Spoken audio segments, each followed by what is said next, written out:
The rain had been falling since before sunrise, a soft gray curtain that blurred the skyline of Seattle into watercolor streaks. Emily M. Carter stood by her apartment window, coffee cooling on the sill, watching the drops slide down the glass like tired thoughts.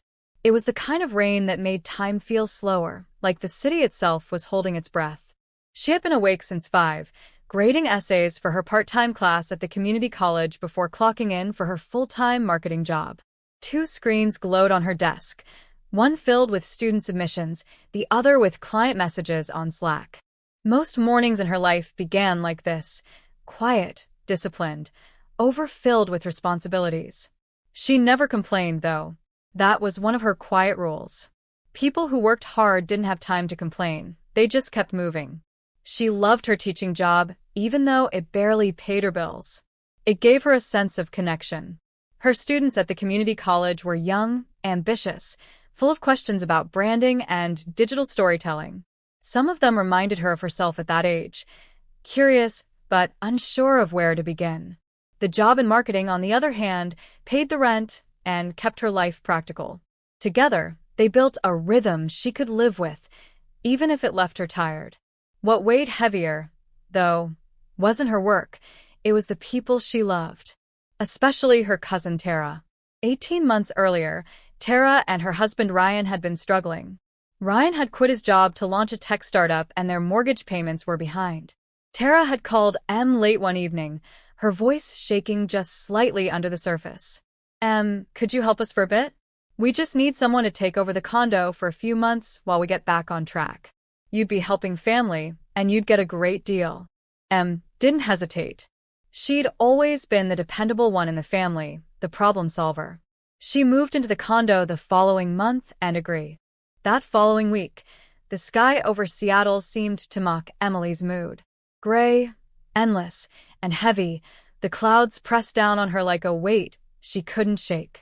She still went through her daily routine, teaching a morning marketing class at the community college, replying to client emails during her lunch hour, and preparing strategy decks in the evening.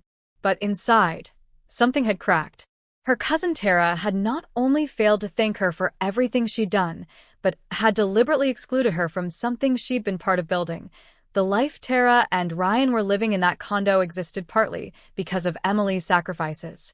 She tried to reason with herself that maybe Tara just wanted a small gathering, but her phone didn't stop reminding her of the truth. Clips from TikTok started showing up in her feed. Tara's birthday bash at a rooftop bar downtown, flashing lights, music, and champagne towers. She recognized half the people there, mutual friends, co-workers of Tara, even her own college roommate. The worst was one clip that showed Tara laughing, champagne flute in hand, saying, "Only real friends tonight." The words burned into Emily's mind like neon. That night, she sat at her dining table, surrounded by bills, textbooks, and the faint sound of rain tapping her window, and decided something had to change. She couldn't keep paying for people who saw her as disposable. The next morning, Emily opened her laptop and canceled the automatic rent transfer. She also removed Tara's condo address from her credit card autopay settings. It was done quietly, without an announcement, without anger, just a calm, deliberate end. The silence that followed was strange. No messages came from Tara for several days. Ryan didn't call. It felt almost peaceful, until one Thursday evening when her phone buzzed nonstop with texts and missed calls. Tara's name appeared, along with words that made Emily's stomach twist. Rent not received. What's going on? Emily took. When Emily returned home from the courthouse that evening, the world outside felt different. The drizzle had softened into mist, and the familiar sound of cars passing on wet asphalt seemed almost comforting. For months, she had lived in fear of losing her freedom, her dignity, and her identity.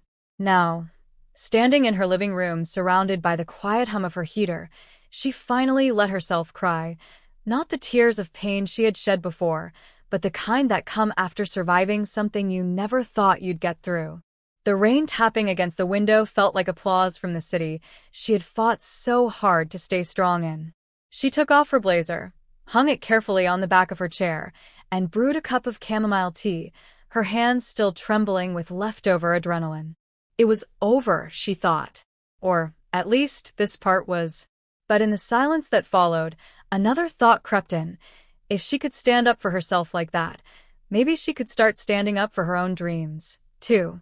The next few days were strange in the way peace often feels after chaos. Her phone no longer buzzed with angry messages or veiled threats. Instead, her inbox began to fill with kind words from colleagues and students who had heard about her case. "You inspired me," one email read. "You reminded me to set boundaries."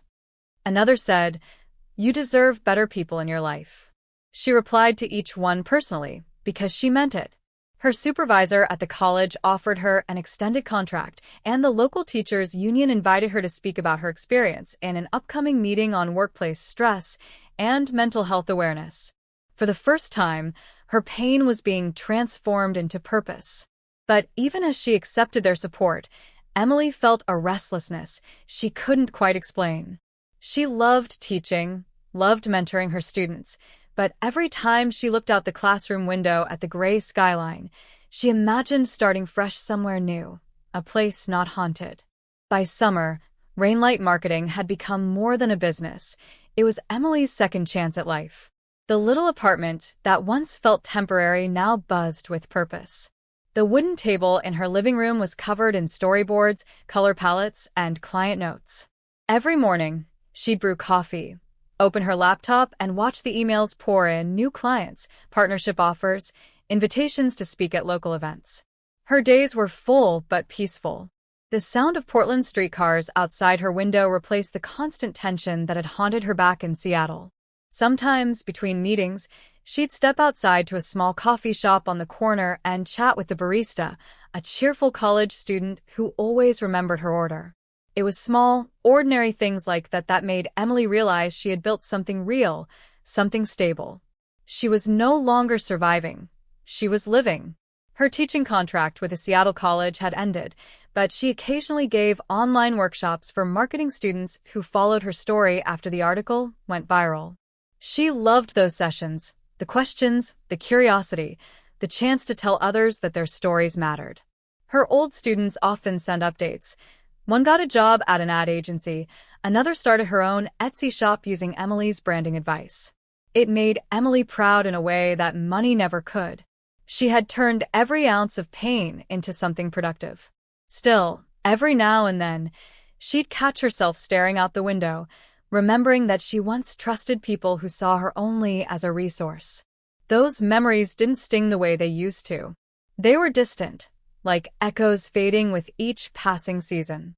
Then, one humid July afternoon, her phone buzzed with a name she hadn't seen in months: Tara. For a moment, Emily froze. She thought she had deleted that contact long ago.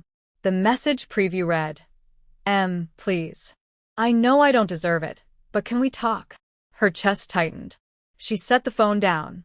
When the first court hearing arrived, the air in the King County Courthouse felt heavy with tension, like rain clouds pressing down before a storm. Emily sat at the long wooden table beside her attorney, David Renshaw, a calm and composed man in his 40s who specialized in conservatorship and family disputes. His presence steadied her. Across the room sat Tara and Ryan, looking far too composed for two people who had tried to paint her as unstable. Tara wore a cream blazer with gold buttons and a cold expression.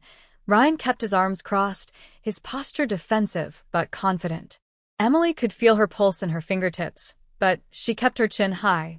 This wasn't the woman they remembered from months ago, the one who was too kind, too trusting, too forgiving. She had learned the hard way that loyalty without boundaries was just a leash for others to pull. David began with quiet authority. He outlined the timeline: Emily's 18 months of rent support, her $4,000 contribution for renovations, her role in managing bills, and Tara's subsequent exclusion from the birthday celebration. Then he slid documents across the table: receipts, bank statements, and messages where Tara thanked her for covering payments while things are tight. When Tara's lawyer tried to interrupt, the judge lifted a hand. "Let him finish," she said firmly. Emily listened as David described the moment the payments stopped and the bizarre shift in behavior. the sudden claims of mental instability, the fabricated narrative that Emily was acting erratically and losing control. It was surreal hearing her own life summarized like a court case, her generosity dissected into legal exhibits. But what hit her hardest wasn't the cold recounting of facts. It was Tara's calm face as she listened, unbothered. When it was Tara's turn, her attorney tried to shift the focus. "Your Honor, Ms. Carter's behavior changed drastically after the birthday incident," he said, his voice carefully modulated. The months that followed brought an unexpected peace that Emily had almost forgotten was possible. Life in Portland moved at a rhythm she could finally keep up with, slower, more human, filled with people who seemed to care less about image and more about sincerity. Her mornings began with the hum of the espresso machine at the corner cafe and the faint chatter of freelancers hunched over their laptops. She'd take her seat near the window, open her MacBook, and dive into her projects with a clarity she hadn't felt in years. Rainmark Strategies was still small, just her, a freelance graphic designer from Vancouver, and a part-time copywriter she'd met through a local networking event, but it was growing. She had steady clients now, a local bookstore, a craft beer company, a handmade jewelry brand, even a small nonprofit that worked with teachers. The irony of that last one wasn't lost on her. Every time she helped a client reach new audiences, she felt a tiny spark of vindication. Her skills, the same ones Tara and Ryan once dismissed as part-time side hustle stuff, were now the foundation of her independence. She was no longer someone's helper, someone's safety net. She was the one building something from the ground up. And unlike before, her generosity was rooted in purpose, not obligation. By late spring, she started renting a small office in a shared co-working building downtown. The walls were lined with exposed brick, string lights, and succulents on every desk. It smelled like fresh coffee and creative ambition. There, she met others like her, people who had left corporate jobs or broken ties with draining relationships to chase something they could call their own. Conversations flowed easily, and by summer, she had a circle of genuine friends, people who didn't care about her past or the chaos she'd escaped. Still, the past had a way of knocking when you least expected it. One afternoon, while scrolling through LinkedIn, the rain outside slowed to a whisper as Emily closed her laptop, the last document from the case finally archived. For the first time in months, her apartment felt quiet, not empty, but peaceful. She stood by the window, watching city lights blur through the drizzle. In the reflection, she barely recognized herself, stronger, steadier, freer.